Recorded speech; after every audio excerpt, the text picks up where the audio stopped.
The Force is light and full of shadows. Before we dive in, check the link in the description if you want exclusive Timelines members-only videos you won't find on YouTube, all on our Patreon. The mask is gone. That is the first thing his body registers. Not the pain, not the wind, not the sound of Kenobi's footsteps receding into the dust and the dark. Just the absence of the mask, and the air touching his face like something that has never been allowed to. It is cold. Thin, wrong, his first unfiltered breath in 19 years comes in ragged and wet, dragged through lungs that have forgotten how to pull air on their own. The chest expands wrong. The muscles fire in the wrong sequence, overriding the suit's ventilation rhythm because the suit's ventilation is no longer there. And what replaces it is a sound, low, labored, animal, that he has never heard himself make before. He does not move. The rocky moon stretches in every direction, bleak and featureless, a scrapyard of stone and wind, and nothing that cares. Somewhere above, through the thin shriek of atmosphere, the stars are the same stars they have always been. He cannot see them. His left eye is partially occluded by blood tracking down from the gash where Kenobi's blade opened his mask, and he does not raise a hand to clear it. His mechanical right hand is pressed flat against the loose rock beneath him, fingers spread. He tells it to push. It does not push. The wrist joint has seized, some internal cable sheared where the impact drove the arm sideways, and the fingers open and close against the gravel with a sound like something trapped. A small sound. Precise and useless. His hand, his designed, engineered, precisely calibrated hand, clawing at loose rock and finding nothing to hold. He becomes aware, quite calmly, that he is on his knees. He has been on his knees for some time. The wind moves through the gap in the shattered faceplate and finds exposed tissue, what is left of his left cheek, the ridge of bone above it, and the cold is immediate and specific, and real, in the way that almost nothing has been real to him in years. The suit has insulated him from temperature, from sensation, from the minor constant signals the body sends when it is simply existing. He had forgotten that skin feels wind. He had forgotten that lungs, unassisted, make a sound. He had forgotten what it was to be a body that could be hurt. His master's apprentice did this. No, he does not allow the thought to finish in that form. He reformulates it with the flat precision that has kept him functional for 19 years. Kenobi won because he was faster.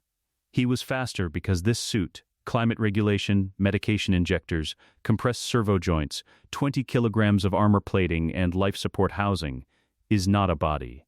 It is a cage built around a body. A cage designed, he understands now with a clarity that is almost elegant, not to keep him alive, but to keep him controllable. Palpatine's apprentice cannot be faster than Palpatine.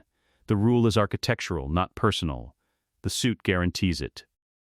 Vader in the suit is powerful, terrible, unprecedented, and precisely 3 centimeters shorter than his natural height would have been. Limited to 3/4 lung capacity on a good day, incapable of the rotational speed his midi-chlorian count should theoretically allow. He has known this the way you know a fact that costs nothing to acknowledge because you believe nothing can be done about it. He believed nothing could be done about it. The mechanical hand opens and closes. Opens and closes. Gravel and nothing. He turns the rage inward. This is a thing he learned early and has never unlearned. The tantrum is wasteful. The destroyed room proves nothing. The screaming accomplishes only the destruction of something that didn't cause the problem and can't fix it. The rage goes cold instead, and cold is useful. Cold asks questions. Cold makes lists. The list at this moment is short. 1. Kenobi walked away because he does not believe anything can be recovered from this ruin of a man inside this ruin of a suit. That assessment is almost certainly correct. That assessment is the problem. 2. The suit's self-diagnostic systems will have transmitted a partial failure report to the Devastator the moment the mask breached. A retrieval team will reach this position within the hour. He has, at most, 50 minutes before the first officer's boots hit rock within eyeline. 3. He is going to lie to that officer. The decision arrives without drama, the way all his real decisions arrive now, not as choice, but as recognition. He is going to seal what he can of the mask with the emergency atmospheric seal bead built into the collar. He is going to tell the officer that Kenobi is dead. He is going to tell them that the blast damage to the suit occurred during the duel, before the kill, that the Jedi struck one final desperate blow before the end. He is going to speak in the flat lethal register that ends questions before they form. And then, before any of that, he is going to stand up. He pushes with the working arm. The left, flesh and bone and entirely his own beneath the sleeve, doing what the right one cannot. The rock shifts. His boot finds purchase. The wind hits him full across the exposed face, and he reads it as data, temperature, velocity, particulate content, meaningless, and he rises, and the horizon tilts back into the correct orientation, and he is standing. His breath is still wrong, labored and wet and loud in the thin air, without the mask's filter to modulate it, and every inhale burns in the places where the lungs have learned to compensate for tissue that doesn't work anymore. He stands with it. He does not make it quieter. There is no one to hear it, and in 50 minutes there will be someone to hear it. And before that happens, the seal will be in place, and the voice modulator will have reinitiated, and the performance will have resumed. But right now there is no one. He turns his face into the wind, lets it locate every exposed nerve ending. The cold is almost informative. Here is where the damage ends. Here is where living tissue begins. Here is the exact cartography of what Mustafar left him. He has not been told these coordinates before. The suit has always stood between him and the answer. He files the information away. Somewhere behind him, barely audible under the wind, the dust is still settling from the impact site. From where he went down, he does not turn to look at it. The ground has enough of him already. His mind has moved ahead to a different problem. Not the cover story that is already written, already stable. The other thing. The thing underneath the rage that the rage usually crowds out. The quiet factual statement he has been refusing to make for 19 years because it had no answer, and a problem with no answer is a problem that will simply kill you if you look at it too long. Palpatine built this suit to be the ceiling. He has believed, functionally, that the ceiling was the sky. He has been wrong. He has been wrong in a way that benefited his master at every interval, and the proof of it is the Jedi's footsteps, already inaudible now, already an hour ahead of him, walking away alive because this body cannot move the way it should move. The number arrives unbidden. Over 20,000 midi-chlorians per cell, the highest recorded count in galactic history, confirmed by 3 separate Jedi blood panels before the Council ever told him what it meant. He carries, has always carried, more potential connection to the Force than any being alive or dead.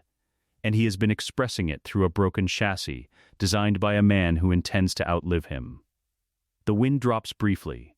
In the silence, his breathing is the loudest thing on the moon. He thinks, there is a limit to what hatred fuels. He has been running on hatred of Kenobi, of the Council, of the small, treacherous betrayals that brought him here. And it has kept him functional, and it has not been enough. Hatred of an enemy has a ceiling too. He thinks, what has no ceiling is the thing he has not permitted himself to use. He does not name it. The thought closes before it surfaces fully, but he feels it. A thread in the Force, thin and very old, pointing in a direction that is not back to the ship, not up to the Devastator, not toward Coruscant and Palpatine's displeasure in the next decade of controlled obedience. He tucks the thread away behind something that functions like patience. Now is not the time.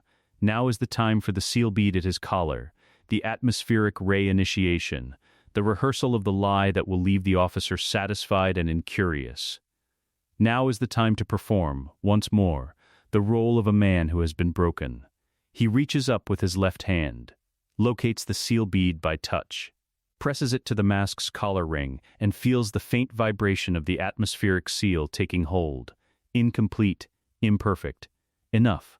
The vocoder kicks back in. The breathing loop resumes. His exhale hisses through the modulator, low and mechanical and familiar, the voice the galaxy knows. From the outside, if anything was watching from the outside. Darth Vader is standing in the wreckage of a duel, slightly damaged, breathing. operational. He hears, at the edge of range, the first shuttle's engines descending through cloud cover. He does not turn toward them. He will let them land. He will let the officer scramble out with medical staff and repair kits, and the particular forced composure of men who are frightened and trying not to look it.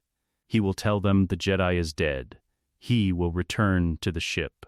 And sometime after that, not soon, carefully, patiently, using the same thoroughness he has applied to every hunt, every campaign, every engineered outcome across 19 years of service to a man who built him a cage and called it armor, he will find another way.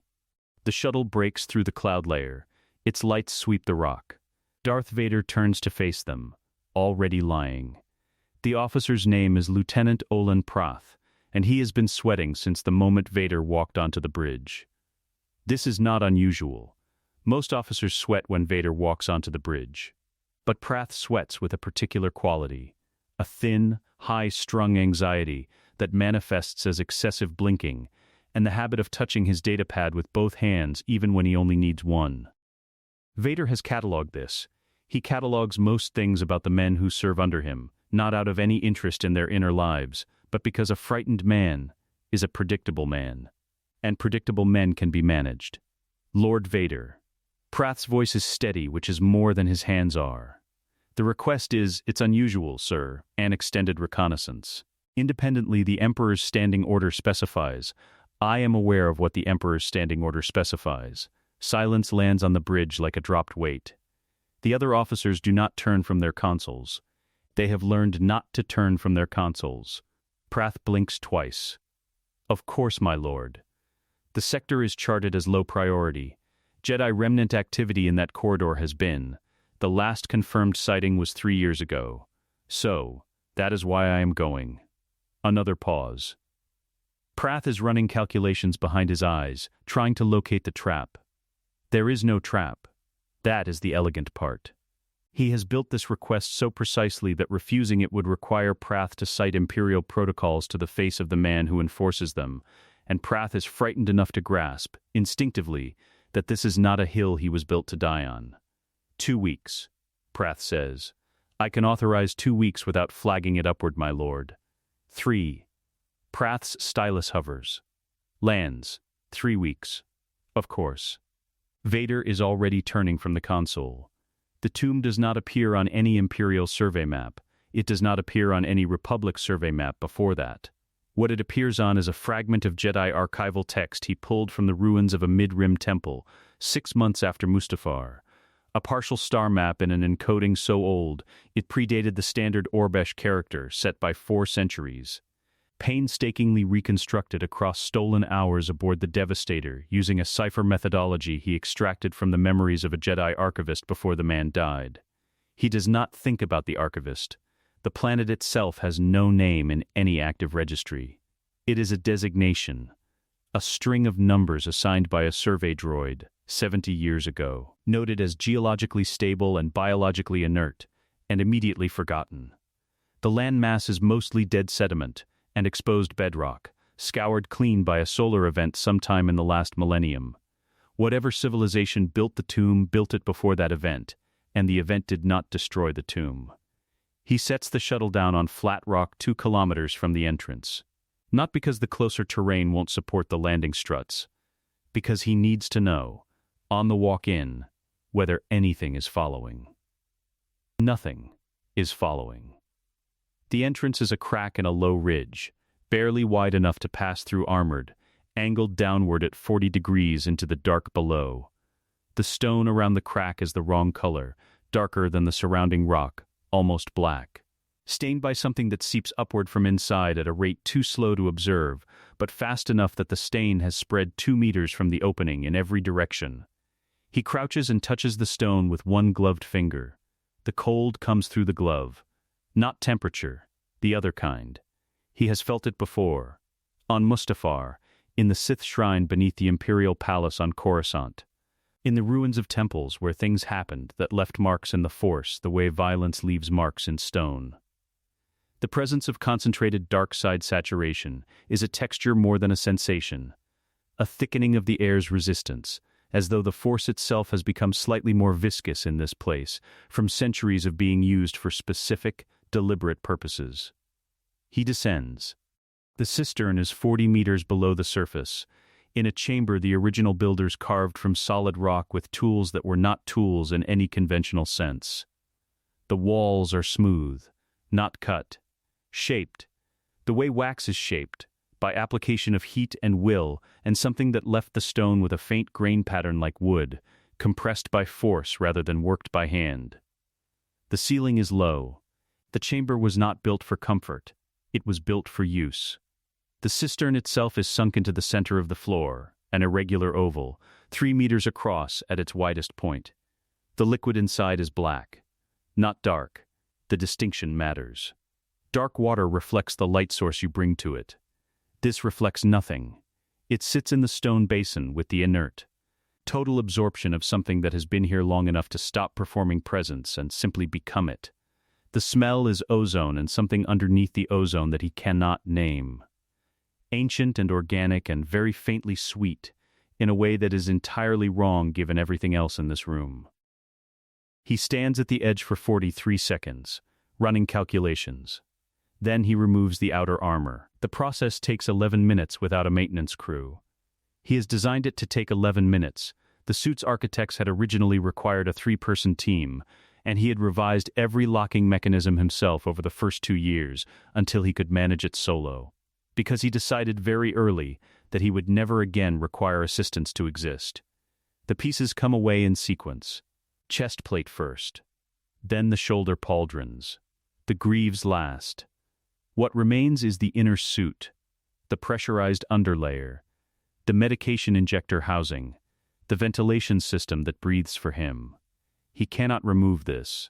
Removing this is how he dies. He knows this the way he knows his own heartbeat. The ventilator's rhythm having long since synchronized with his pulse, until the two are indistinguishable to anyone listening from the outside, including, on most days, himself. He steps into the cistern.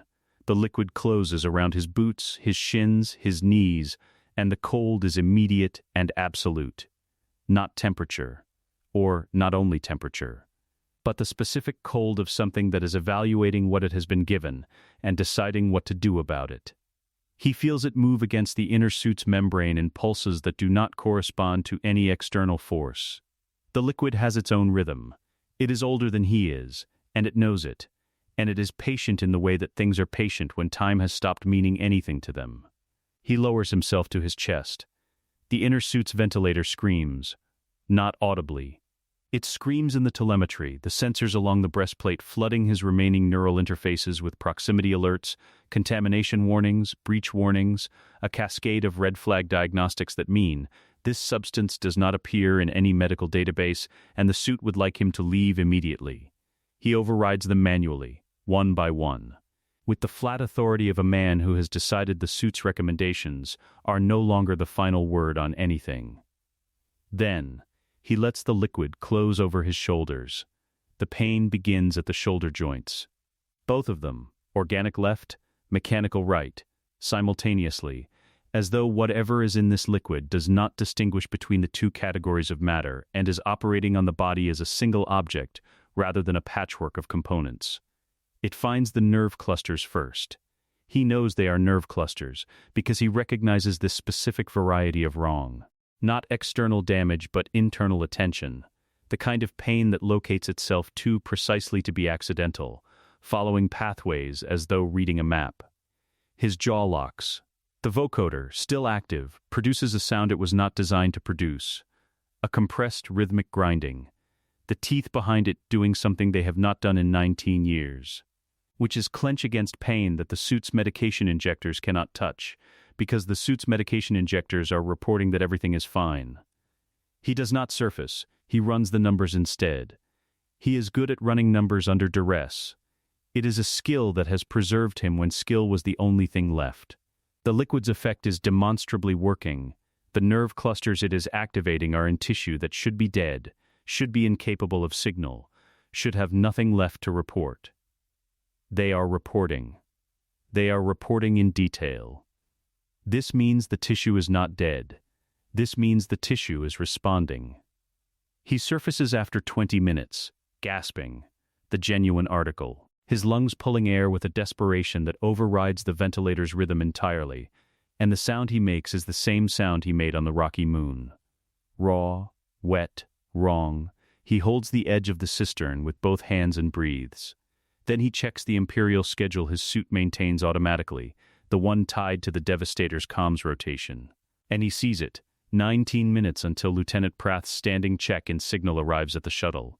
He climbs out, reseals the outer armor in 11 minutes, walks back to the shuttle in 7. The comms signal arrives. He answers it in the voice the galaxy knows, flat and unhurried, and tells Prath that the sector is quiet, and that he will continue surveying on schedule. Prath thanks him. Prath signs off. He walks back to the tomb. It continues this way across weeks. Submerging, surfacing, sealing, performing, returning. The pain does not diminish in the way that pain usually diminishes with repetition. It changes instead, moves as the work moves, finding new locations as old ones resolve, a slow-moving frontier of restoration pressing inward through territory the fire left behind. He does not count the days. He counts the sessions. He is on session 11 when it happens, between one exhale and the next, without announcement, a breath that fills the lungs from the bottom. A full breath. Both chambers. The damaged left, the compensating right. The ventilator hesitates, uncertain what to do with a body that is suddenly doing its job. And in that half-second of mechanical confusion, before the system recalibrates, he breathes again on his own and the air goes in clean and comes out clean, and the sound it makes is nothing like the sound he is used to. He sits with it in the dark of the tomb, alone, for a long time. Then he submerges again. The last session takes 4 hours. He knows it is the last session the way you know a fever has broken, not by measurement, not by any instrument's confirmation, but by the quality of the silence afterward. The liquid releases him differently this time. Not with the dragging reluctance of previous sessions, that sense of something unfinished being interrupted, but with a flatness. A completion. The work is done and the cistern knows it, and when he climbs the edge for the final time and stands on the cold stone floor of the chamber, the black surface below him settles without ripple, without pulse, reflecting nothing, already forgetting him. He stands there without moving for a moment. Then, he takes off the inner suit. This is not something he has done in 8 years. The inner suit's removal protocols require a pressurized medical environment, a minimum of 3 qualified personnel, and the immediate presence of a backup ventilation system, because removing the inner suit means removing the thing that breathes for him, and a body that cannot breathe on its own dies in minutes. This is established fact. This is the wall around his life that he has never once approached, because there was never any point in approaching a wall you know you cannot climb. He removes it anyway. The seals release in sequence, the same sequence he designed, the same muscle memory, and when the final collar lock disengages and the pressurized underlayer peels away from his skin, what should happen is that his lungs fail to compensate, and his blood oxygen drops, and in 4 minutes he loses consciousness. What happens instead is that he breathes. Quietly, completely, without effort or assistance or the ventilator's timed intervention. The air moves into the chamber of his chest the way it is supposed to move, filling space that was destroyed and is not destroyed anymore. And the sound is almost nothing. The near silence of a body functioning the way bodies are supposed to function. Unremarkable.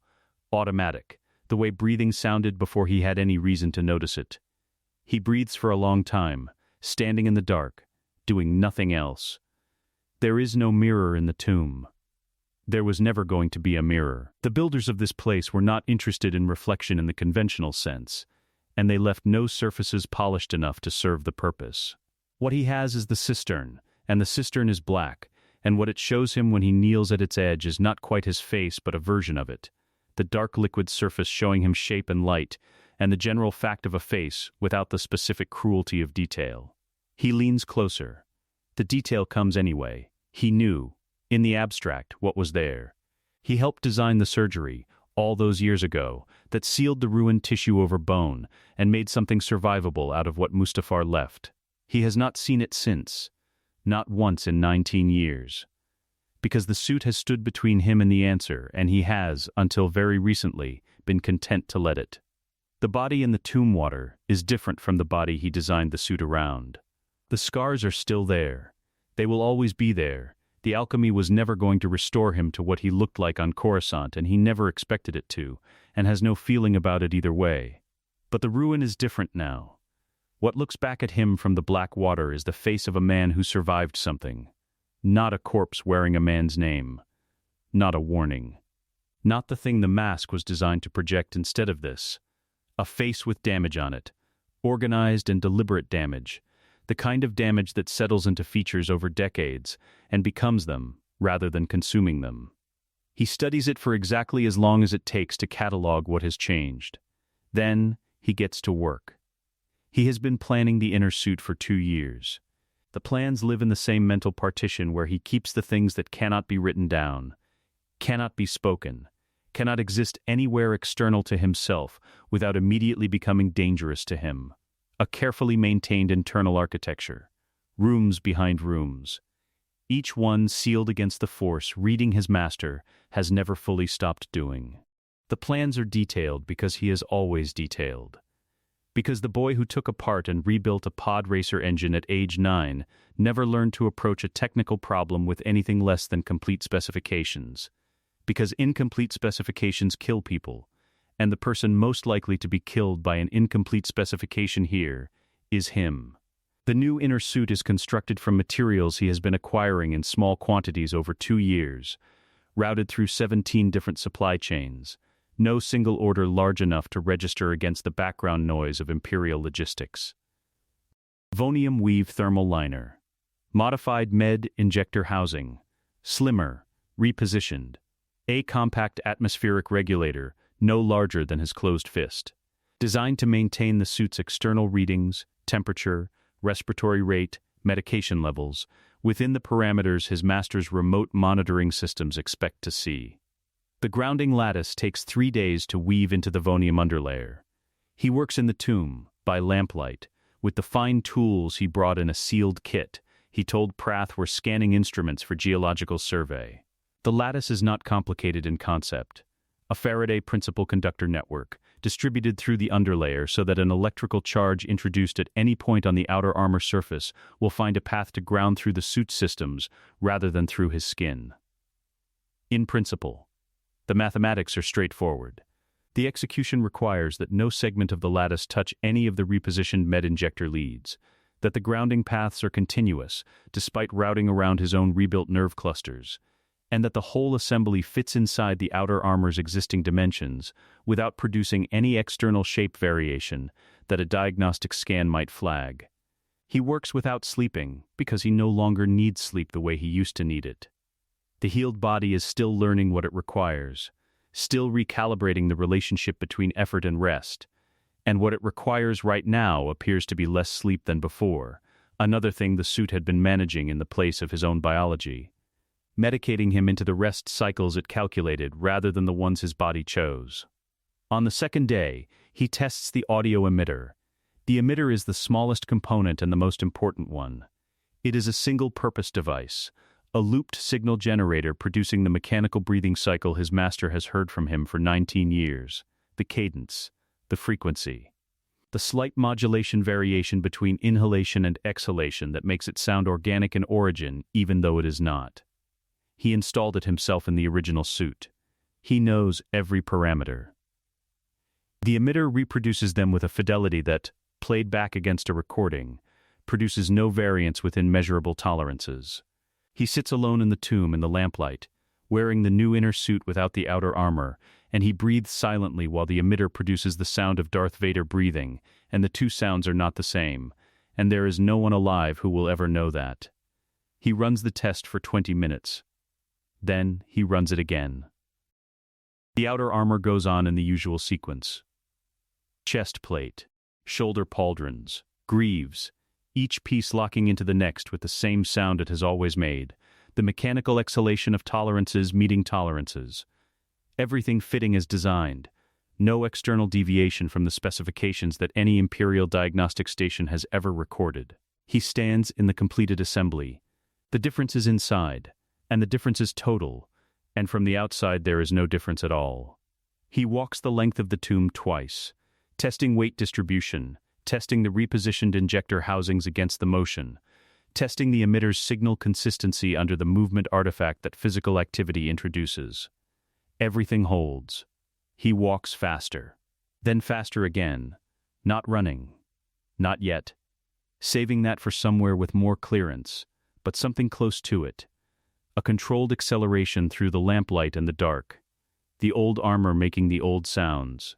His body inside it moving with a precision and a speed that the old body never had. He stops at the far wall. His breathing is steady and quiet, and entirely his own, and the emitter produces its rhythm into the suit's external speakers, and no instrument in the galaxy would know the difference. He stands there a moment. The tomb's awareness, that thick dark side saturation in the stone, has receded during his weeks of occupation, not because it left, but because he has grown accustomed to its texture. The way you stop noticing the sound of a ship's engine when you have lived aboard long enough.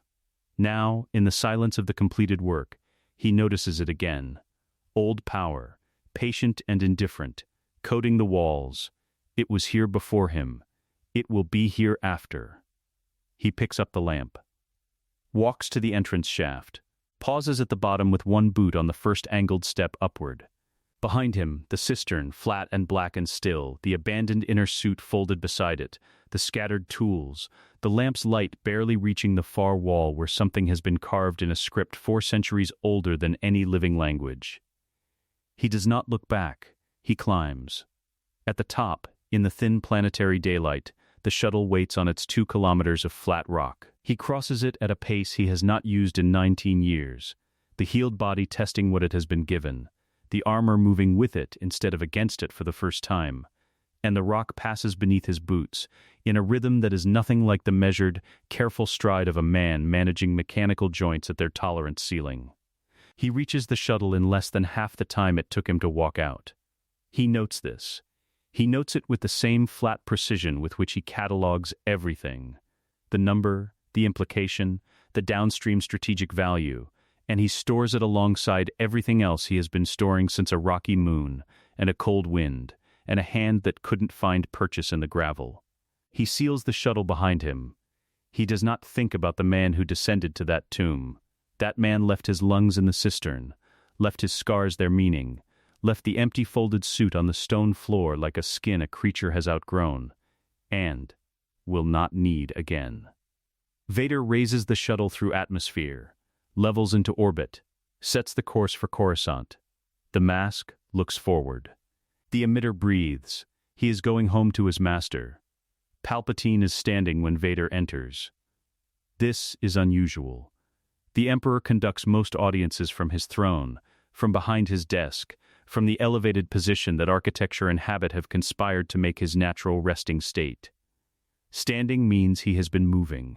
Moving means the anger has been too large to sit with, and too large to sit with for Palpatine means it has been gestating since the first diagnostic report hit his desk, which means he has had 8 years to rehearse this. The office is dim, as it always is. Palpatine has never liked full illumination, preferring the kind of selective darkness that makes every face in the room slightly uncertain, slightly dependent on him to define what is real. The windows behind the desk frame Coruscant's endless skyline, city lights stretching to every horizon, a civilization's worth of infrastructure arrayed behind a man who controls all of it, and is currently crossing toward Vader at a pace that is not hurried, and is not unhurried, but is exactly as fast as a man moves when he has decided the distance between himself and the problem needs to close. You failed. The words land without ceremony. No greeting, no preamble. Vader expected both of these things and prepared for neither, because preparation implies the possibility of being surprised, and he has not been surprised by Palpatine in a very long time. Kenobi survived, Vader said. I am aware. You are aware. Palpatine stops 3 meters away. His yellow eyes move across the armor in a slow, professional scan, not looking for damage, because the damage was repaired before Vader returned to any Imperial presence, but looking for something else. Some diagnostic of the thing inside the armor, Some reading Vader has spent 2 years ensuring is no longer available. You were defeated by a broken old man who has spent a decade hiding in a desert. He was not as diminished as intelligence suggested. Intelligence suggested nothing. I knew exactly what Kenobi was. I sent you because I believed you were sufficient. A pause, precise in its weight. I was mistaken. This is the needle. The pause after is designed to carry the needle deeper. Vader has watched this technique for 20 years, has catalogued its variations, understands its mechanism with the thoroughness of a man who has felt it land every time, and has always been too genuinely destabilized to observe it clearly. He is not destabilized now. The needle finds the outer armor and does not penetrate. And what he experiences in its wake is not the old corrosive shame, but something cleaner and colder, the specific clarity of a man watching a magician perform a trick he can now see the mechanics of. He says nothing. Palpatine moves to the window. The rebellion grows, he said, voice settling into the register he uses when cruelty is not the point and assessment is. Kenobi alive is a symbol. Symbols compound. You have given them a story, Darth Vader defeated. A Jedi still standing. He turns. Do you understand what that costs? I understand what it costs. And yet, you returned without him. I returned, Vader said, because the mission parameters did not account for his current capability. Revised parameters will not make the same error. Silence. Palpatine's eyes have not moved from the armor's chest plate. He is listening, not to the words but to the vocodor's timbre, to the breathing cycle behind it, to the specific quality of stillness Vader is maintaining. All the diagnostics he has run against his apprentice for 20 years, so habitual by now that he runs them without noticing he's running them. The emitter breathes for Vader, evenly, without variance, producing exactly what it has always produced. There will be no revised parameters, Palpatine said. You will not pursue Kenobi again. Not directly. Let the Inquisitors manage the remnants. He moves back toward the desk. What concerns me is not Kenobi. The shift is subtle. Vader marks it. What concerns you, Master, you? Palpatine settles behind the desk, hands folded on its surface, and looks up with the particular quality of attention he reserves for things he suspects are not what they appear to be. 8 years. And you return diminished. Slower than your last field report suggested. The suit's diagnostics show 3 weeks of reduced activity without commensurate medical cause. The suit's diagnostics showed a full system recalibration sequence. I authorized it remotely. You authorized a recalibration while in the field. Alone. For 3 weeks. The Mapuzo engagement exposed stress fractures in the joint compression system. I had the time. Each sentence is a door closing, quietly, without emphasis. He has planned this exact exchange, the precise vocabulary, the plausible technical framing, the flat delivery that signals boredom with the question rather than investment in the answer. He built the false diagnostic log 4 months before returning to Coruscant. Prath's authorization paperwork contains nothing that contradicts it. Palpatine looks at him for a long time. Come here, he said. Vader crosses the 3 meters between them and stops at the desk's edge. Palpatine has not asked him to kneel. This is also data. Kneeling is for punishment, for theater, for the demonstrations that an audience requires. There is no audience here. What Palpatine is doing now is something private, something that exists in the space between them and does not require staging. The lightning begins without announcement. It comes from the left hand, angled upward, catching the left pauldron and the chest plate in the first half-second. The outer armor takes it as it always does, the current finding the metal surface, branching across the plating, producing the spark scatter along the armor's raised edges that the eye reads as impact even before the vocoder produces its response. The vocoder produces its response, a compressed, involuntary-sounding intake of breath, the specific audio signature of a body registering voltage, built into the emitter's secondary library for exactly this occasion. Vader drops to one knee. Inside the vonium underlayer, 30 centimeters below the sparking outer plating, the grounding lattice does its work without announcement. The current finds the conductor network in the first millisecond and begins its transit to the suit's grounding system. Not instantaneously, not without friction, but fast enough that what reaches his skin is a dull, distributed warmth. Not pain, not nothing, either. A heat that says voltage passed through nearby without stopping here. A distance from agony that is, paradoxically, more disorienting than agony itself, because his body expects the lightning, and has always known what to do with the lightning. Clench, burn, endure, and instead receives this ambiguous warmth and produces no automatic response. He has to create the response manually. The left hand finds the floor. The vocoder cycle shifts to the distress register. His body sags by 8 degrees from vertical, the exact degree of sag that the suit's previous lightning response history would predict. He has reviewed that history. He knows the posture. The lightning continues. Palpatine is watching. Not with the simple satisfaction of cruelty, Vader knows that register, and this is not it. This is diagnostic. This is Palpatine running a test whose parameters Vader cannot fully identify, looking for a specific output, measuring the gap between what he gets and what he expected. The lightning intensifies.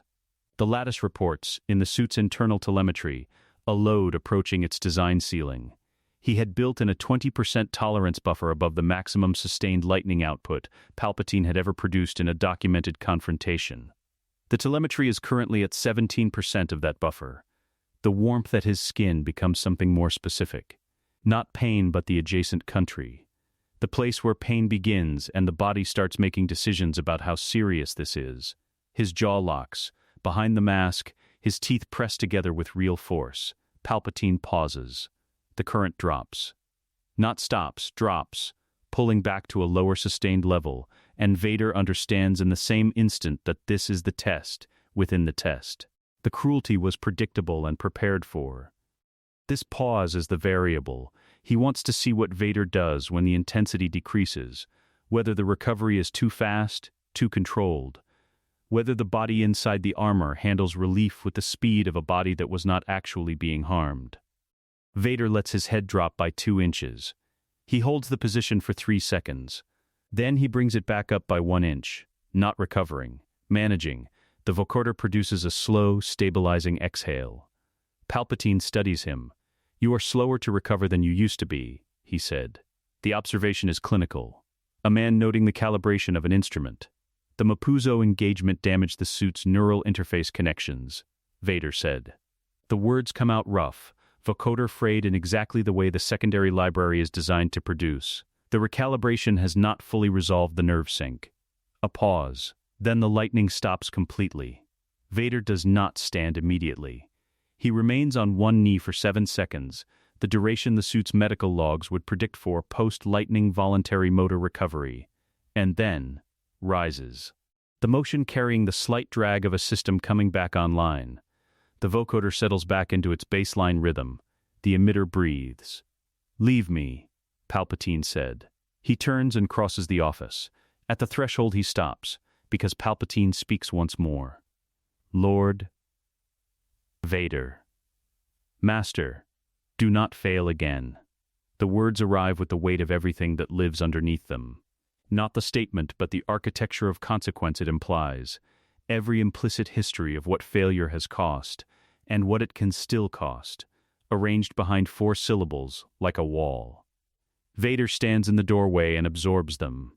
"No," he said. "I will not." His private chambers on the Devastator are kept dark by standing order and maintained by no one but himself. He enters them and seals the door and runs the full sweep, electromagnetic, acoustic, force, before he does anything else. Then he removes the outer armor. He does not need a mirror. His fingers find the healed skin below the jawline, the scar tissue that runs from cheekbone to collarbone, and he presses the pads of 3 fingers against it with a pressure that asks, "Are you there?" The skin answers, warm, present, responsive, sending signals up the nerve pathways that are now complete and working and do not need to be managed or compensated for or apologized to. He stands in the dark of his chambers for a long time. Palpatine's lightning was at 73% maximum output tonight. He estimated it at the time and has confirmed it against the suit's shielded telemetry log since. At 90%, the lattice buffer would have been meaningfully tested. At 110, the math becomes uncertain in ways he does not like. He will need to know if Palpatine can exceed 110. He begins designing the second-generation lattice in the part of his mind that keeps things that cannot be written down, in the room behind the room, where Palpatine has never been and will not be invited. He seals the outer armor. He returns to the bridge. The rebellion calls the cell Oryx 7. Imperial intelligence calls it a moderate priority target. 14 operatives, 2 safe houses, a supply line running medical equipment, and forged transit papers through the mid-rim. The cell has been active for 11 months without interdiction. The assessment attached to the mission brief rates the operatives as lightly armed, field-trained to a basic standard, operating out of a decommissioned ore processing station on the outskirts of Ferrix. The assessment does not rate them as a threat, requiring Lord Vader's personal attention. The assessment is not wrong about this.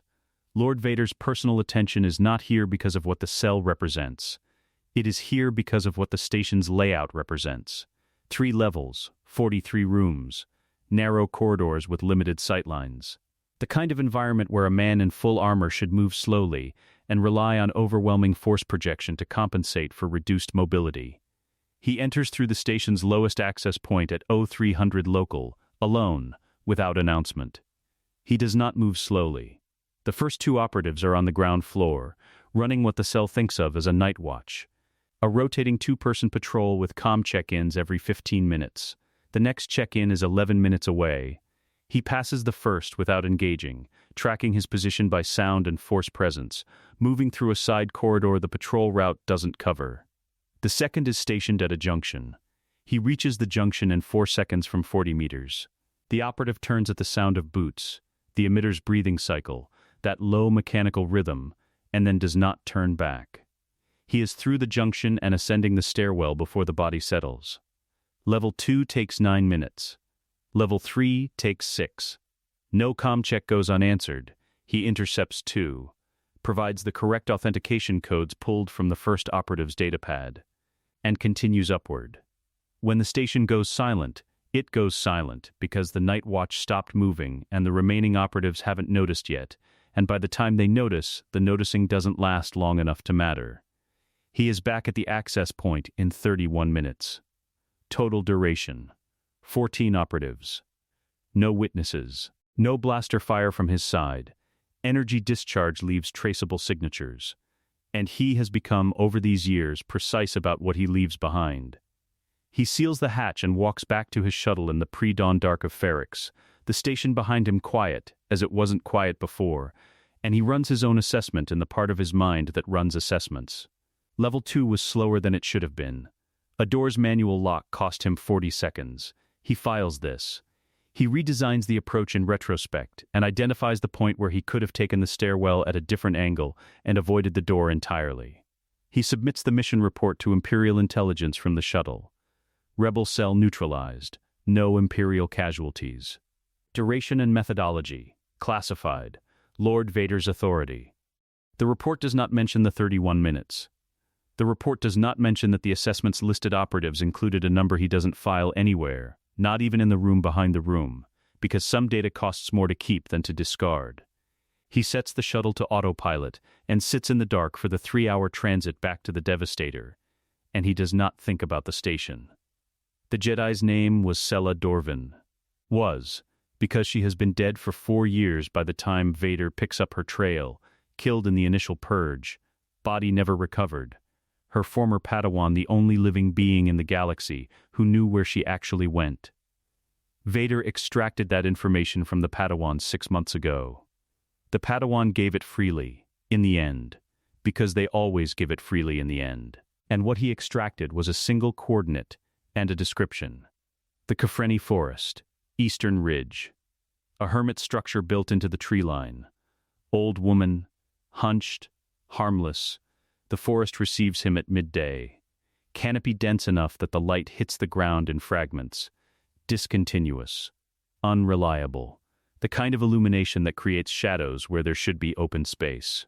He has tracked targets through worse. He knows where she is before she knows he is in the forest. Her force presence a guttering ember at 2 kilometers. old and tired and carefully reduced to its minimum possible output, the way all the surviving ones have learned to burn. At 1 kilometer he removes the outer armor. He does this quickly, efficiently. The sequence he has rehearsed until it takes under 8 minutes, and stows the pieces in the holdall he carries for exactly this purpose. Matte black, sealed against sensor sweep. What remains is the new inner suit, the Vonium underlayer, the compact atmospheric regulator. Slim, dark nothing like the silhouette the galaxy knows. He moves through the Kafrani forest at something the woman standing at her window when she finally looks up will not have a name for. Not running. Something between running and not running, the ground covered without the compromise of noise against speed. The old Jedi reflexes that once registered threat as the Force's warning arriving late, because the Force presence approaching her is not announcing itself as dark, not concealing itself as light, either. That would require a skill he has never prioritized developing. Just arriving. Quiet. With the texture of very old water. Heavy and still. She turns from the window when he is 30 meters out. He sees her face. Old, yes, hunched, as described. Eyes that have been doing the thing that the surviving one's eyes all do, counting exits, recounting them, making the habit automatic enough that it doesn't look like what it is. She does not reach for a weapon. I wondered, she said, how long it would take. He doesn't answer. There is no answer she's asking for. The Kafrani forest is quiet for a while afterward. Then it is quiet in a different way, the way it was quiet before something entered it, that the birds decided they would wait out. He reassembles the outer armor at the holdall. 8 minutes. He has gotten it to 7 on good days and is working toward 6. Walking back to the shuttle, he catalogues the pursuit. Approach angle, ground coverage, the moment she turned, and the gap between when she turned and when the Force registered his arrival. The gap was smaller than at Ferrix. He had covered the distance faster. He had been quieter. He files this. Grand Admiral Osvath has a theory. Osvath is a careful man, methodical, well-resourced, politically durable in the way that men who never take unnecessary risks are politically durable, which is to say he has survived by never being adjacent to failure. He has served the Empire for 11 years without a single operation under his command producing a result that required explanation. His record is clean in the way that only very cautious men's records are clean. He shares his theory with his intelligence chief, Commander Eurus Fallon, in the briefing room of the Chimera, with the door sealed and the recording systems disabled, because Osvath is a careful man. The reports don't cohere, he said. Look at the pattern. Ferrix, the Kafrani engagement. The Rhea system interdiction. Morak. He spreads the data slates across the table. No blaster discharge from the Imperial side in any of these operations. Duration inconsistent with a standard ground assault. And the Morak survivors, he pauses. There were 2. They were left alive. I don't believe that was an accident. Fallon looks at the slates. The briefings attribute all of these to Lord Vader. The briefings attribute them to a classified Imperial asset operating under Lord Vader's authority. No one has confirmed visual contact in any of these engagements. No one confirms visual contact with Lord Vader under any circumstances, sir. He doesn't particularly invite it. There is a rebel intelligence fragment from 4 months ago, Osvath said, and he places one more slate on the table. This one flagged with the red border of intercepted enemy communication. A cell debrief from a survivor of the Ferrix operation. The survivor, and I note there was only one, and she was found outside the station, not inside it, described something that doesn't match the suit. The movement profile. The speed. Fallon is quiet for a moment. What did she describe? She said it moved like a person. He picks up the slate. She said she saw the outline of the armor at the end of the corridor, and it covered 40 meters in the time it should have taken to cover 10, and it moved the way a person moves when they're not wearing 40 kilograms of life support housing. Silence. She was in shock. Phelan said. She was in shock, Osvath agreed. I am noting it nonetheless. He stacks the slates neatly and locks them in the case. Because he is a careful man, and notes and theories and fragmentary rebel survivor testimony are exactly the kind of thing that destroys careful men who leave them lying around. He will keep this one. He will not share it further. He will watch the pattern. On the other side of the galaxy. In the room behind the room where Palpatine has never been, Vader adds Osvath to a list of 11 names. Men who have been too careful in the wrong direction. Men who will need to be managed before they become a problem. Not yet, but noted. The Rebellion's internal intelligence summaries, by the final year before Yavin, carry a recurring notation in the section reserved for anomalous Imperial activity. Ref. Asset Designation Umbra. Unconfirmed, multiple field reports describe ground engagement by an Imperial operative matching Lord Vader's physical profile, but inconsistent movement profile. Speeds estimated at 2 to 3 times documented baseline. No blaster discharge. 0 survivors in 8 of 9 confirmed engagements. 1 survivor, 7 testimony archived, but reliability disputed. The notation is reviewed by a small number of senior rebel analysts. Most of them file it under survivor distortion, extreme stress conditions. One of them, a former Republic officer named David Marano, who spent 3 years in the Clone Wars studying separatist commando tactics, pulls the notation and adds a handwritten flag to the physical file. The flag reads, "Kenobi should see this." Marano forwards the file through a dead drop protocol to a contact on Tatooine. The contact is in the habit of delivering unusual material to the hermit on the Junland wastes when it seems relevant. The hermit reads the file in his hut at night, by lamplight, with the same expression he wears when the desert wind picks up, and he cannot tell whether it is weather or something else. He does not dismiss it. He files it in the place where he keeps the things he cannot explain, behind the things he can, and he sits with it for a while in the lamplight and the dark. And what he feels reading the movement profile, reading the words 2 to 3 times documented baseline, is not fear exactly.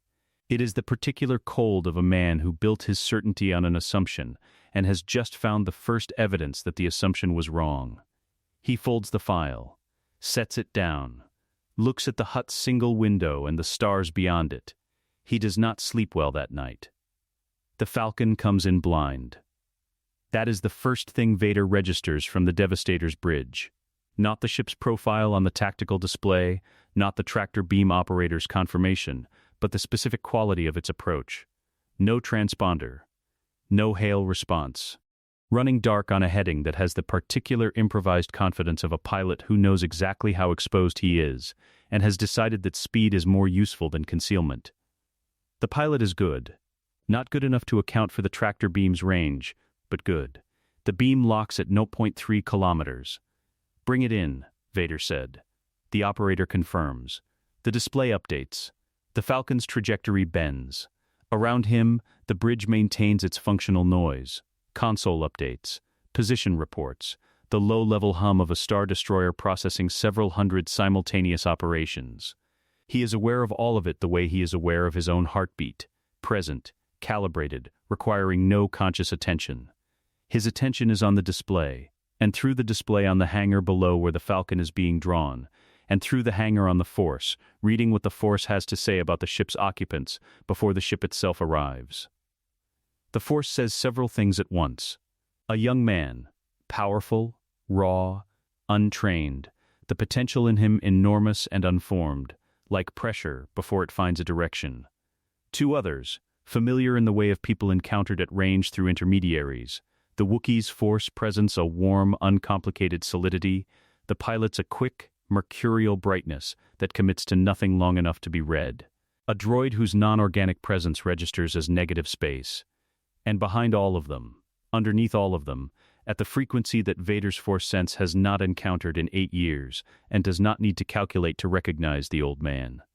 It arrives in his chest as a physical sensation, specific and anatomically located, in the tissue that used to be destroyed and is no longer destroyed. Not pain. The memory of pain occupying the structure pain used to occupy, muscle memory without the injury. A phantom response in flesh that has healed past its original wound. 20 years of knowing that Obi-Wan Kenobi is somewhere in the galaxy and choosing not to locate him, not because he cannot, but because every prior calculation concluded that finding him and killing him would cost more than it returned. That calculation has been stable for 2 decades. It changes now, in the instant the Force presence registers. with the abruptness of something that was always going to change and was simply waiting for the correct variables to arrive. He turns from the display. "Clear the hangar of non-essential personnel," he said. "Retain the duty watch. No additional staff." The duty officer, a young man named Kress, marks the order without question. This is one of the secondary advantages he has cultivated over years, the reputation for unpredictable operational demands, so thoroughly established that orders which would be unusual from any other flag officer read as characteristic from him. Kress does not wonder why. Kress simply relays the order. Good. He takes the long route to the hangar. Not because the long route is necessary, the Devastator's internal layout allows a more direct path, but because the long route passes fewer personnel stations, fewer checkpoints, fewer pairs of eyes that will log and remember the precise timing of Lord Vader's movement between decks. He is, by now, extremely precise about what he allows to be logged and remembered. The corridors at this hour are quiet, the ship's night watch running lean, and he moves through them at the pace the armor has always projected, measured, deliberate. The slow certainty of something that does not need to hurry, because nothing in the galaxy can make it hurry. Inside, he is not moving at that pace. Inside, there is something he recognizes from the years before everything burned, a quality of attention that sharpens at proximity to an opponent who deserves it, the tactical mind-running scenarios the way it runs scenarios before an engagement that matters. Kenobi in the Kafreni forest, he thinks, would have moved differently than Kenobi on Mapuzo. Kenobi on Mapuzo moved differently than Kenobi at his prime. This is the nature of aging in the Force. The body's decline steals the speed, but the wisdom compounds, and a canny opponent compensates until the body is too far gone to compensate for. He thinks Kenobi has had 8 more years of aging since Mapuzo. He thinks I have had 8 years of something else entirely. At the final junction before the hangar access corridor, he stops. Not because anything has changed, because this is the last moment before the variables collapse into a single event, and he has learned, in 20 years of operations where variables matter, to use the last moment before they collapse, to check everything that can still be checked. The inner suit, thermal regulation stable, regulator running quiet, emitter producing its baseline cycle without variance. The grounding lattice, dormant, passive, woven into the vonium underlayer 30 centimeters below the outer plating. The outer armor, sealed, locked, presenting the profile the galaxy has known for 19 years without deviation. He checks one more thing, internal and deliberate, the cover he has built around the healed body's Force signature. He is not as skilled at Force concealment as Palpatine. He has never needed to be skilled at it. Darth Vader does not hide his Force presence. Darth Vader broadcasts it, uses it as a weapon of psychological displacement before any physical engagement begins. He has been practicing concealment in the room behind the room for 8 years, in the private hours that belong to no one but him. And what he has achieved is not invisibility but something adequate for the present purpose. His Force signature reads exactly as it has always read, because he is not suppressing it, but routing it through the same channels it has always traveled, unchanged. The healed body does not show. Only what he has always been shows, and what he has always been is something the galaxy does not walk toward. He steps into the hangar access corridor and moves toward the hangar door, and the door opens for him automatically, because the doors always open for him, and beyond it the Falcon sits in the tractor beam's landing cradle, with a landing ramp that hasn't deployed yet, and an exterior that has clearly had a difficult time of things. His officers have arranged a reception, stormtroopers in flanking formation, the kind of staging that is half security and half theater. He moves through them without looking at them. They are not the point of this. The Falcon's ramp descends. Soldiers deploy. The young man comes down first, Force bright, taller than expected, moving with the unconscious readiness of someone who hasn't been trained but has spent a life where readiness matters. The pilot next, quick and watchful. The Wookiee. A droid. A second droid. He watches the ramp. The old man is the last to descend. Kenobi comes down the ramp slowly, which is not how he moved on Mapuzo, and not how he moved at Mustafar. And the difference is 20 years and a desert and whatever happened in the interval between the last time they saw each other and now. The Rebel intelligence summary Vader reviewed 2 months ago described him as elderly, diminished, a ghost of his former self. The summary was not wrong about the exterior, which is lean and weathered and carrying the particular lightness of a man who has stopped investing in his own future. The summary did not have access to his eyes. His eyes are the same. Vader is not affected by this. He processes it, the fact of the eyes, the specific quality of what lives in them. Recognition and old grief and the braced acceptance of a man who has rehearsed this moment many times in his head and believes he knows what it is, and he files the data and moves on. Because what Kenobi believes this moment is does not correspond to what this moment actually is, and the gap between those two things is the engine the next 2 chapters of their shared history will run on. The stormtrooper captain reports, the corridors are clear, the ship is contained, the occupants are visible and accounted for. Vader says nothing. Kenobi has stopped at the bottom of the ramp. He stands in the hangar's flat white light with his hands loose at his sides and his saber not ignited, and he is looking at Vader with the expression of a man who has traveled a very long distance to reach a conclusion he already knows and is simply waiting for it to arrive. The young man, the Force Bright one, is looking at something else. He is looking at the officers, at the stormtroopers, at the exits. Calculating, present in the way that untrained power is present. Immediate, instinctive, unstrategic, Vader makes a decision he has made already. In the room behind the room, 3 months ago when he first picked up the Tantive 4's distress signal and understood, with a certainty that required no analysis, that the event horizon of this encounter had already been crossed. He dismisses the stormtrooper captain with a single gesture, reduces the duty watch to the hangar's perimeter, ensures that what happens in this hangar in the next hour will be witnessed only by people who are leaving it alive on his authorization, or not at all. He takes 1 step forward. Kenobi's hand moves toward his saber. Old instinct, clocked and catalogued. The hunger is a strange thing. Not rage. He has not felt rage about Kenobi in 8 years, has cauterized it with the precision he applies to everything. Because rage is the reactive register, and he has spent 8 years building something far more useful. What he feels, standing in the hangar with the white light on the old man's face, and 8 years of work, humming quiet and invisible under the outer armor's plating, is the particular aliveness of a predator who has been patient for a very long time and has finally run out of reasons to wait. He walks forward, unhurried, through the white light. The hangar is quiet. He times his approach. The saber comes up in Obi-Wan's hand the way it has always come up, without theater, without announcement, the blade igniting in a single clean motion that has been the same motion since the first time Obi-Wan Kenobi drew a weapon in earnest and found, to his own mild surprise, that his body already knew what to do. Blue, the same color it has always been. He holds it in the Soresu guard, weight back, blade angled across the body's center line, the defensive form he has trusted for 50 years because Soresu does not require speed and does not require aggression and does not require anything from the body except patience, and patience is the one resource he has not run out of. Vader stops. 15 meters between them. The hangar stretching behind both of them, the Falcon sitting dark in the cradle. The exits sealed.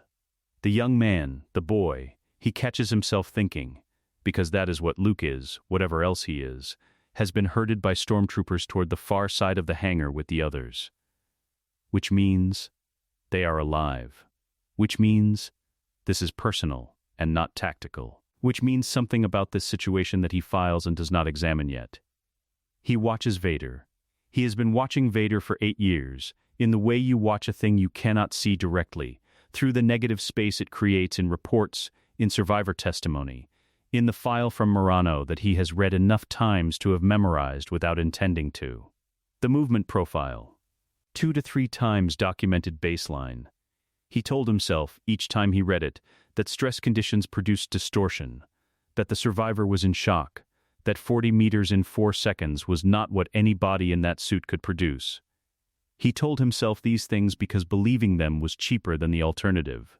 Vader is standing 15 meters away, and Obi-Wan's body is receiving information that his mind is not finished processing. The posture is wrong. Not wrong in the way of injury or deterioration, wrong in the way of something removed. The suit has always carried itself with the specific weight of a machine managing its own systems, the slight lag at the shoulders, the compensated rotation of the hips that the compressed servos require. He watched it on Mapuzo. He has watched it, in memory, 10,000 times since Mustafar. What he is looking at now stands the way a person stands. The red blade ignites. 15 meters shrinks to 12 in 1 second, and Obi-Wan's body responds before his mind finishes the calculation. Ceresu rotation. Blade up and forward to the meeting point, the impact arriving harder than expected, and the vibration running up both forearms to the elbows, in a way that the grip absorbs but the muscles remember. He has sparred against Gemso for 50 years. He knows its weight. He knows the force that drives it. He does not know this.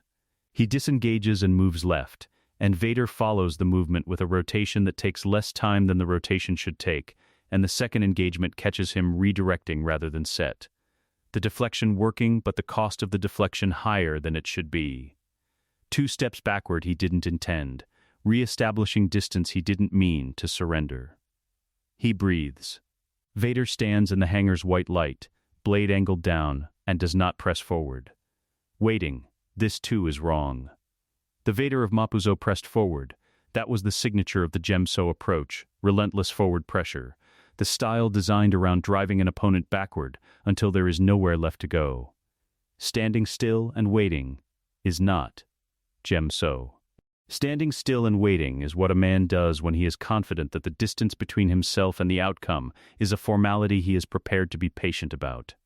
Obi-Wan's left hand moves to the base of the saber's hilt, two-handed grip, and he drops his weight and looks at Vader across 15 meters of white light and tries to locate, in the Force.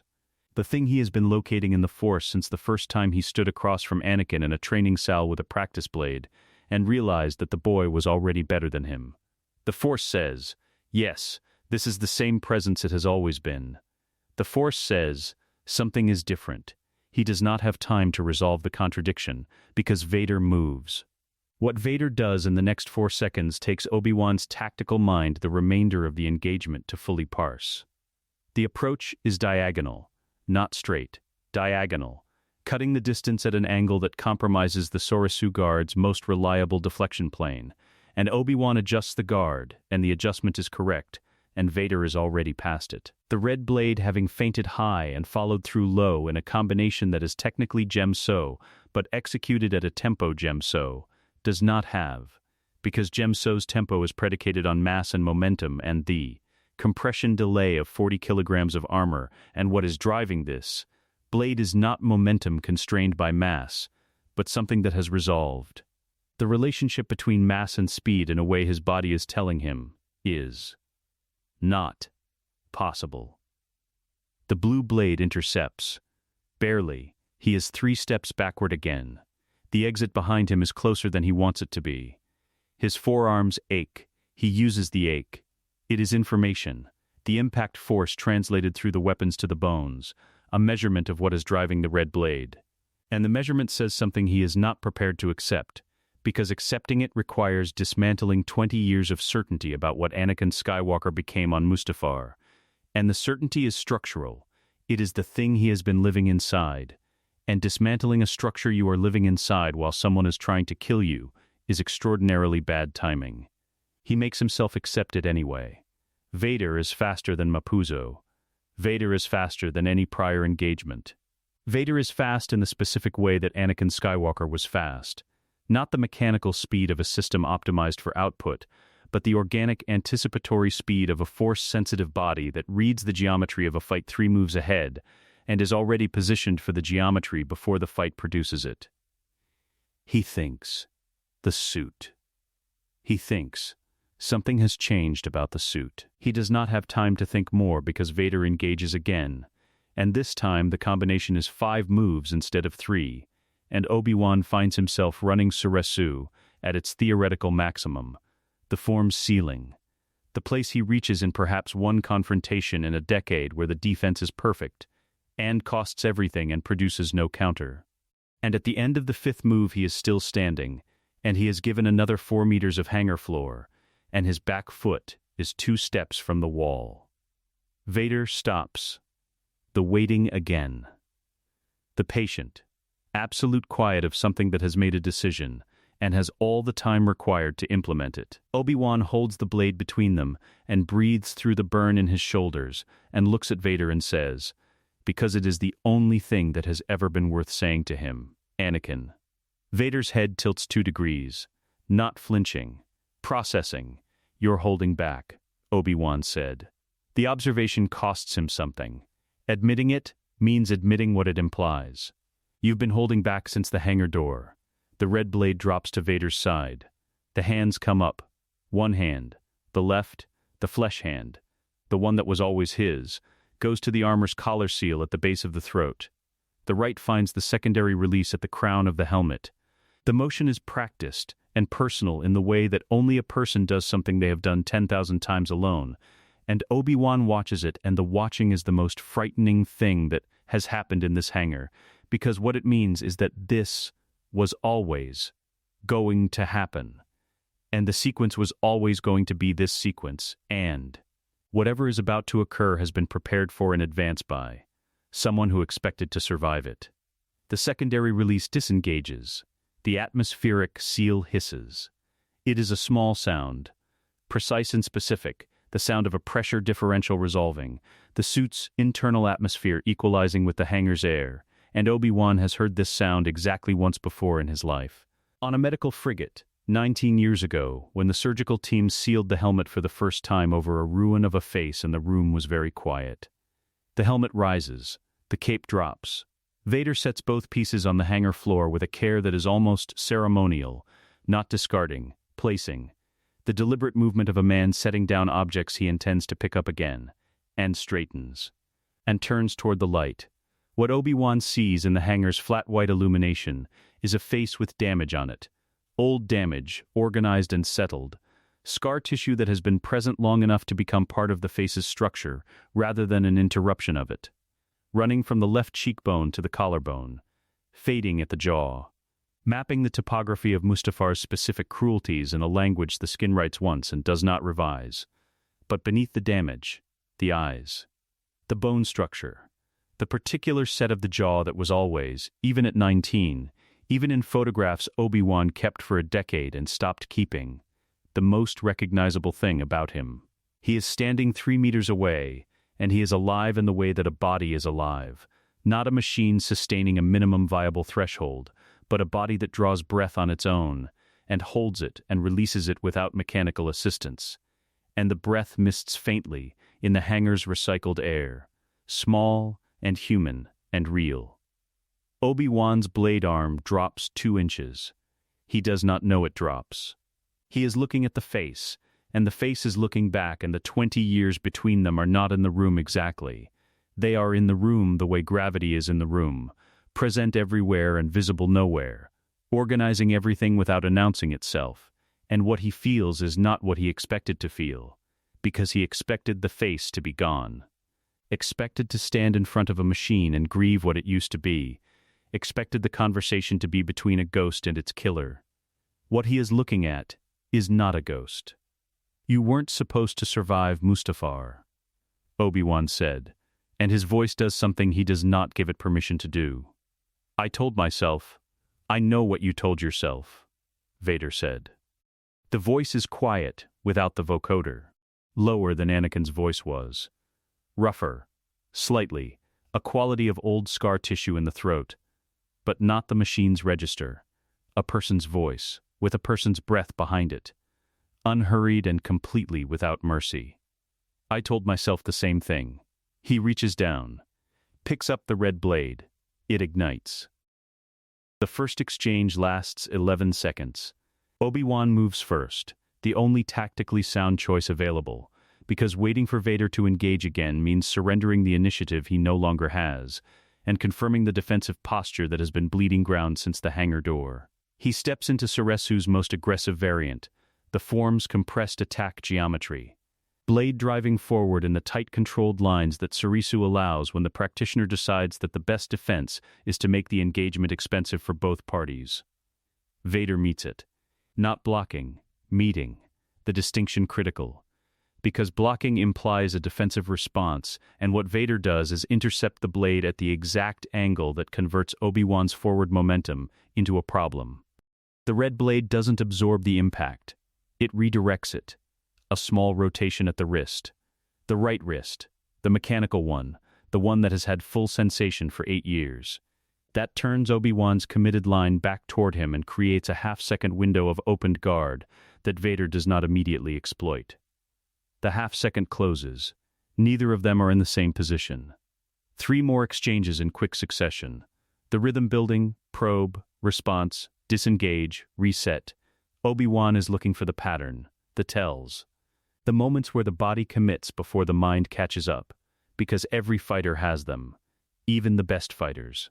And Anakin Skywalker in his prime had a specific tell at the transition from the 4th to 5th move of an extended combination, where the leading shoulder rotated 2 degrees too early. He is looking for that shoulder. The shoulder does not give him what it used to give him. Vader's body has spent 8 years relearning the relationship between what it intends and what it does, and the result is a fighter whose physical vocabulary is almost without seams, not because the tells have been trained out, but because the body is operating closer to its own instincts, the mechanical delay that used to interrupt intention and execution gone. And what replaces it is something Obi-Wan recognizes from the training saws of the temple as the specific nightmare of sparring against someone who is simply more connected to the Force than you are. He disengages. 4 meters. His left arm is burning from the elbow to the shoulder, the muscle fatigue of sustained defensive work accumulating faster than it should. Which means he is working harder than Vader is. He already knew this. The body confirming it is simply unwelcome. The second exchange begins at the hangar's center and ends at its edge. Obi-Wan moves laterally, a terrain gambit, using the Falcon's landing struts as a geometry problem, forcing Vader to track around the obstacle rather than through it. The Death Star's hangar deck is not the Mustafar gantry, and the Falcon is not a falling catwalk. But the principle is the same. Make the environment impose its own constraints on the engagement. Use the space as a third participant. Vader follows without hesitation. He does not go around the strut. He goes over it. A vertical displacement that is faster than going around, that covers the lateral distance and the obstacle simultaneously, that puts him on Obi-Wan's side of the geometry before the geometry has finished being useful. The move is not elaborate. It is simply the shortest distance between his current position and the position that advantages him. And a body that can execute the shortest distance without the mechanical constraints imposing a detour will always execute it. Obi-Wan gets the blade up in time. The engagement that follows is close. Too close. The sabers burning against each other in the locked hilt position where both fighters are inside each other's reach, and technique becomes secondary to strength, and strength has never been the honest comparison between them. He uses it anyway. He uses the locked position to buy 2 seconds of Vader's attention at close range, because 2 seconds is what he needs to read something specific. He reads it. The breathing. Not mechanical. He knew that from the helmet's removal, has known it since the hangar door in some unexamined way, but the pattern of it under exertion, the chest expanding and contracting against the armor's inner layer, the involuntary quality of breath when a body is working. The lungs are rebuilt. Not perfect. There is a slight roughness in the exhale, a quality of old repair, the sound of tissue that grew back through scar rather than clean. But they are working, both of them. And the body using them is not managing its oxygen the way a suit-dependent system manages oxygen, but consuming and releasing it the way a body does when it trusts itself.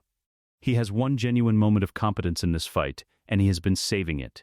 He uses the locked position to drive, not back, sideways, using the leverage geometry of the locked hilts and the angle of his own blade to push the engagement in a direction Vader isn't expecting, because it doesn't advantage Obi-Wan either, and the moment of mutual disadvantage is the point. Because Vader's body will self-correct faster than Obi-Wan's, but self-correction requires a half-second of the body's attention, and in that half-second Obi-Wan is already moving in the opposite direction. It works. For 4 seconds it works. Vader checking his own momentum, Obi-Wan creating 2 meters of distance with the recovered initiative. The blue blade coming up in the high guard that Ceresu uses when it is briefly, temporarily, not purely defensive. He lands one strike. It is not a clean strike. It glances off the left pauldron with enough force to score the armor and rock Vader's leading shoulder back by an inch, which is not a wound and is not even meaningfully a setback, but is the only time in this engagement where Obi-Wan has touched him, and he notes it, with the flat satisfaction of a man filing a result that is less than he needed and more than he expected. Vader looks at the scored pauldron, looks back. He is not angry. That is the thing that Obi-Wan keeps returning to in the fractions of a second that the engagement allows for returning to things. Vader is not angry. He is present, focused, reading the fight with an interest that is almost impersonal, the interest of a craftsman evaluating the quality of the work he is doing and finding it satisfactory. That is worse than anger. Anger makes mistakes. This doesn't. The third exchange begins. Obi-Wan does not have an inventory of options. He has one option, and he has had one option since the second exchange ended. And the option is to run Ceresu at its absolute ceiling for as long as the body will sustain it, and trust that the Force will show him something in the gap. The gap does not come. Vader's third combination is 8 moves, the longest sequence of the engagement, building from a low opening through 3 midline deflection challenges to a high attack that is textbook Gem-So, and is designed to be recognized as textbook Gem-So because the recognition is the trap, because reading the Gem-So high attack as the commitment it appears to be means committing a defensive response that is correct for that attack and wrong for what comes immediately after it. He reads it correctly. He executes the correct defensive response. He is wrong about what comes after. What comes after is a half rotation, the whole body, not just the arms. Vader pivoting on his forward heel in a movement that is closer to Ataru than Gem-So, and that Gem-So practitioners do not follow a high attack with. Because Gem-So practitioners cannot follow a high attack with a full body rotation at this speed. And the red blade completes the rotation at shoulder height on the side that Obi-Wan's correct defensive response has left open. He gets his blade across his body. Not enough. The red blade catches the blue one near the emitter, the impact transmitting through the crystal and the hilt in a vibration that travels to Obi-Wan's palms. And the force of the rotation is not the force of a strike, but the force of a moving body's full momentum delivered through a blade. And his hands open. He does not open them.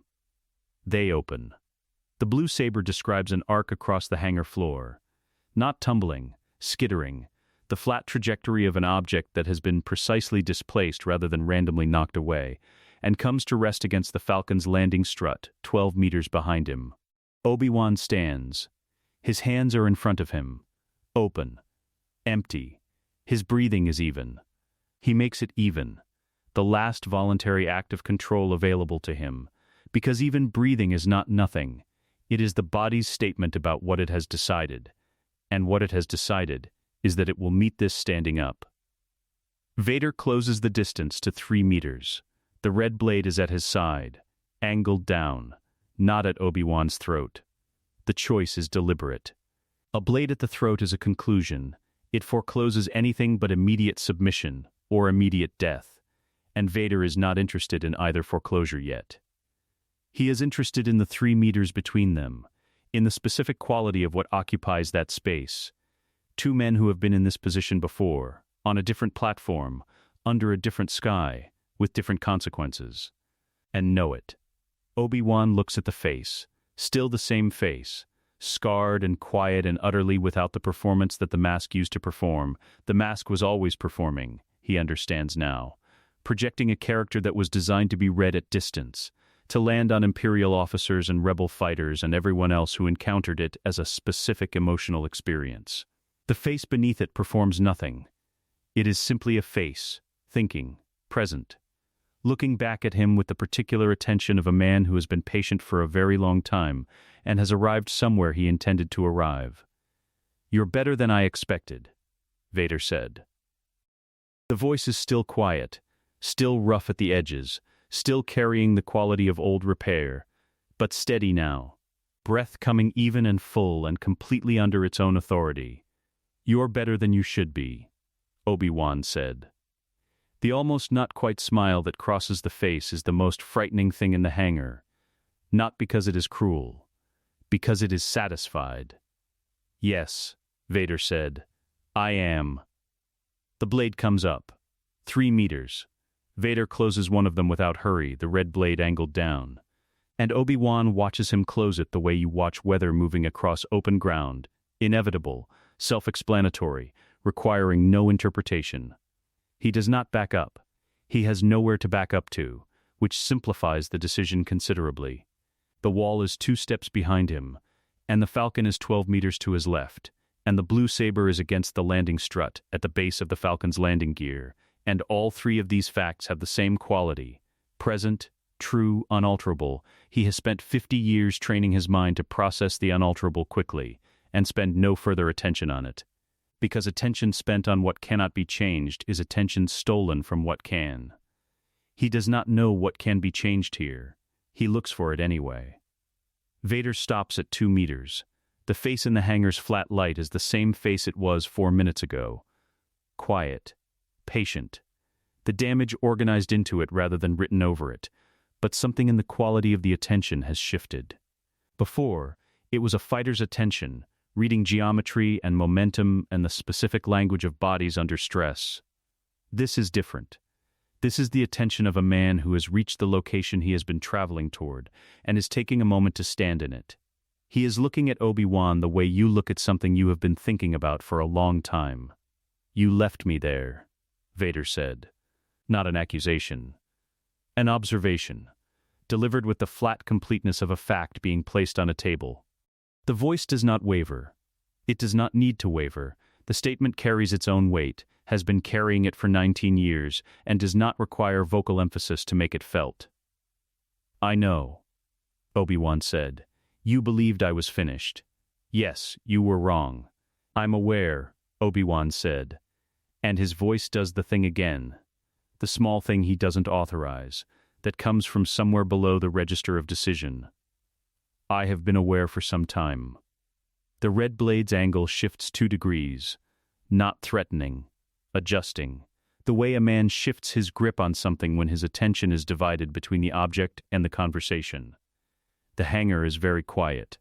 Somewhere in the peripheral distance, at the far end of the deck, something mechanical cycles, a pressure door, a ventilation shift, and then the quiet resumes. You were afraid, Vader said. On Mustafar. Not of me. Of what you would have to do if I survived.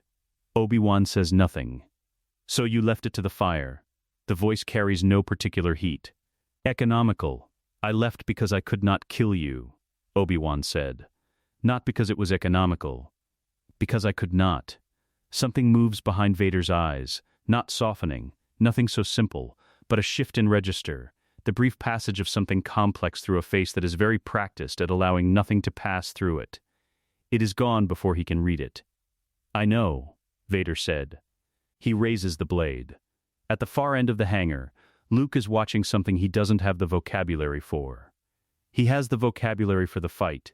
He has spent enough time watching Han move through situations that shouldn't be survivable to recognize when someone is outmatched, and the old man has been outmatched since the beginning. And he understood this even from the far end of the deck where the stormtroopers had herded them, and where Han is currently doing the calculation behind his eyes that Luke has also learned to recognize. The calculation is, if we move, it goes badly in one way. If we stay, it goes badly in another way. Which way goes badly slower? But the vocabulary for what he is seeing at the center of the hangar is not a fight vocabulary. The man in the armor has removed his helmet. Luke registered this the moment it happened. The hiss of the seal, the helmet lifted clear, and across 40 meters of distance and bad lighting he cannot read the face, but he can read the shape of the moment. The specific quality of 2 people standing close to each other with weapons and not using them, the conversation being conducted in a register he can see, but not hear. The Force says something about the man in the armor.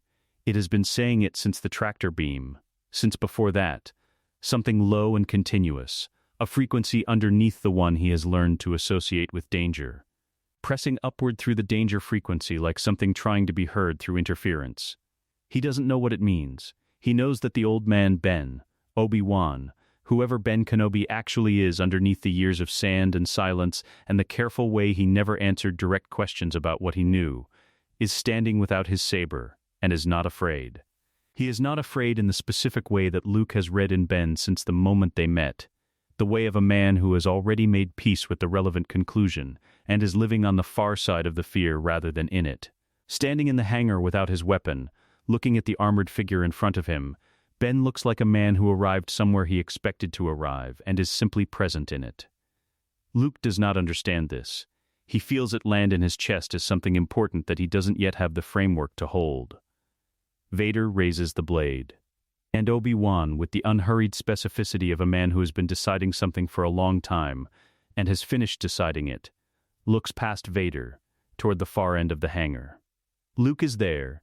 He registers the shape, the height, the particular way the boy stands that is both familiar and wrong, familiar in the way of something seen in dreams, wrong in the way of something encountered outside the context it belongs in.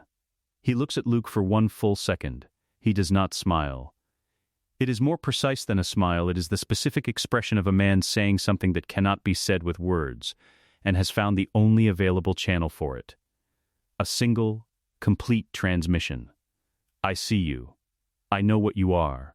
What comes next is not an ending. He looks back at Vader. Take care of him, he said. Quietly, not a plea. The tone of a man leaving a charge. Vader's head tilts. The fraction of a degree that means the statement has registered and is being processed. He doesn't know, Obi-Wan said. He doesn't know yet. The red blade completes its arc. It is swift, and it is final, and it is entirely without cruelty. Not because cruelty was unavailable, but because cruelty is the performance of something that needs an audience. And this doesn't need an audience. And Vader has never in his life needed to perform for Obi-Wan. The strike is the most honest thing between them, measured and inevitable. And Obi-Wan meets it with the quality of a man setting down a weight he has been carrying long enough that the setting down feels like release. The robes collapse, not in pieces, all at once, a single vertical descent, the way a tent falls when the central pole is removed. The fabric settles on the deck in a shape that still holds something of the man's volume, still carries the impression of shoulders and height, and then the impression is gone and it is just cloth, empty and specific, in the white hangar light.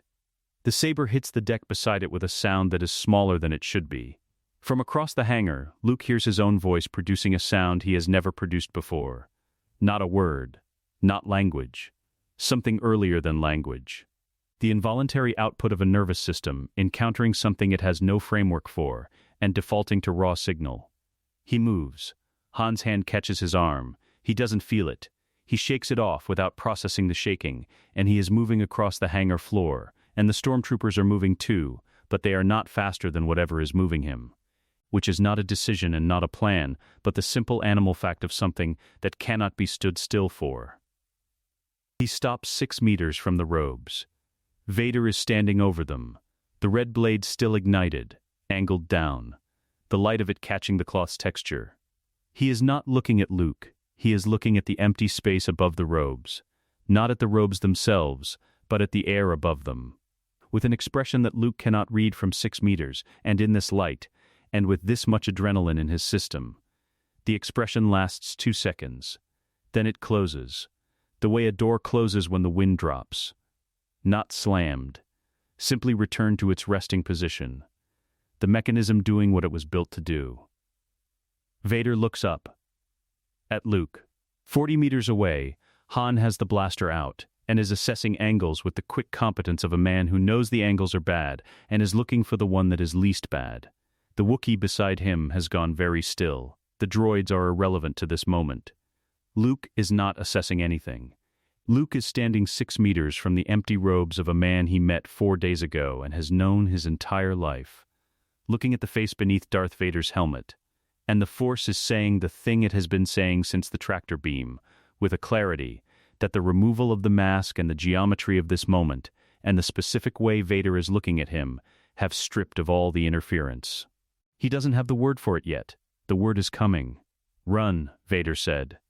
His voice is directed at Luke, and it is quiet, and it is not a taunt and not a trick, and carries beneath it something that does not belong to the rest of this moment, something that surfaced for the duration of 1 word and will not surface again. Luke doesn't run. But Leia's hand finds his arm from behind. She has moved through the stormtroopers while Vader's attention was on Luke, has covered the distance with the specific purposeful efficiency that is entirely her own, and her grip is the grip of someone who has assessed the situation and reached a conclusion and requires him to have reached the same conclusion. He looks at her. He looks back at Vader. Vader has already looked away. He is looking at the empty robes. He raises one hand, almost negligently, and the boarding door that leads to the Falcon's berth unseals with an audible click that carries across the hangar's quiet. Luke looks at the robes one more time. Then he runs. The hangar is very quiet. The Falcon's engines ignite somewhere beyond the bay doors. The distant, particular complaint of a ship that has been asked to do something unreasonable and is doing it anyway, and then the sound expands and then it diminishes, and then there is the specific silence that follows a ship that has gone somewhere you are not, and then there is only the hangar. Vader stands over the empty robes. He does not move to the comm. He does not summon the duty watch. He does not issue the pursuit order that his rank and his role and 19 years of Imperial reflex all suggest should be the next thing, the immediate thing, the thing that fills the space before thought can occupy it. He lets thought occupy it. The robes have settled into their final shape, cloth holding the ghost of a body that is not there, pooled at the hem where the deck is slightly uneven. One fold still retaining the specific drape of a shoulder that no longer exists to drape it. He looks at this.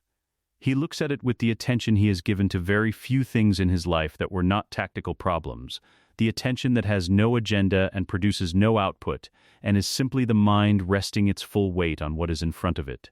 Obi-Wan Kenobi came down a ramp 40 minutes ago. Obi-Wan Kenobi is not in this hangar. He understands that these two statements are both true, and that the distance between them is not a gap in his accounting but a completed transaction. The thing he came here to do. Done. The debt that has been accruing since a rocky moon and a cold wind, and a hand that couldn't find purchase in the gravel. Settled in full. He does not feel what he expected to feel. He expected the clean resolution of a closed account. He has felt this before, after operations that required years of patience, after plans whose execution he had rehearsed so many times that the execution itself felt like memory. The specific flatness of an outcome achieved so precisely that there is nothing left to want from it. He expected this. He prepared for this. What he feels instead is older and less organized, and located somewhere in the rebuilt tissue of his chest, in the structures that should not be able to feel anything and are feeling something regardless. He bends down. He picks up Obi-Wan's saber from the deck beside the robes, holds it. The grip is worn in the specific places that decades of a specific hand produce, the metal's surface carrying a topography of use that belongs to no one else and will never be reproduced. The crystal inside is dark, no current, no hand to call to it, and the weight of the hilt is lighter than his own, calibrated for a different body's geometry. He holds it for a moment. Then he places it inside the outer armor's belt housing, in the sealed compartment where he keeps things that are not weapons and not tools and do not belong to any formal category of what Darth Vader carries. He straightens. It arrives without warning. Not loudly. Nothing in the Force announces itself loudly to him. Has not since Mustafar burned the subtlety out of his perception and replaced it with the blunt instrument of raw dark side sensitivity. But this is not an external Force event. This is internal. A flicker in the channel that processes living presences. A ripple in the signature that the Falcon carried when the tractor beam pulled it in. The boy. He runs it again. Not because he doubts the reading, but because the reading has an implication that requires the confirming, the specific frequency of a Force presence examined twice, until the second reading either contradicts the first or makes it permanent. The second reading does not contradict the first. 20,000 midi-chlorians. Not identical to his own count. Nothing is identical to his own count. The number he carries has been confirmed unique in galactic history, but proximate in a way that biological inheritance explains, and nothing else explains. The reading carrying the specific harmonic that a Force-sensitive line produces when it compounds across a generation. He knows this harmonic. He learned it in a temple that no longer exists, from teachers who are mostly dead, as part of a curriculum designed to identify exactly what he is looking at. A child of his blood.